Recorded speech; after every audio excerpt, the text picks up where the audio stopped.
আসসালাম। কাকু কাকু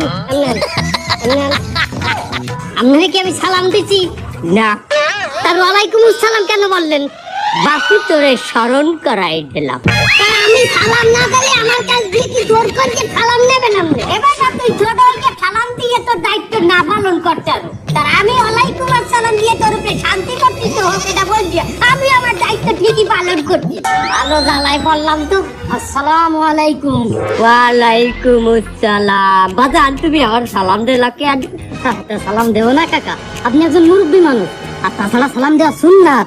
বাপু তুমি আমারে সালাম দিলা না জানি আর কপালে জুতা মেলাম আর লজ্জা উচিত। দেখ বেটা দেখ। আসসালামু আলাইকুম ওয়া রাহমাতুল্লাহি ওয়া বারাকাতুহু। এবারে বই তো এর থেকে বলছি আজ 5 দিন হয়। তার ওই আমার মোবাইলে এমবি শেষ হয়ে গেছে বাজার।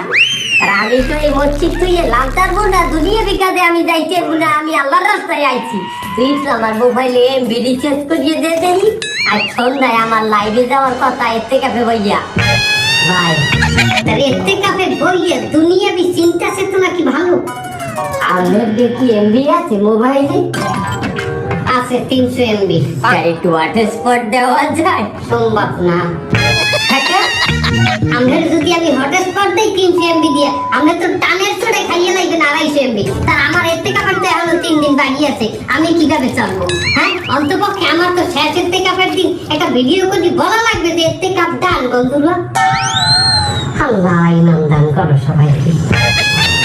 আমরা তো কেউ এর থেকে কাপে বইয়ে দুনিয়া বিচির চেতনা নিয়ে মজগুল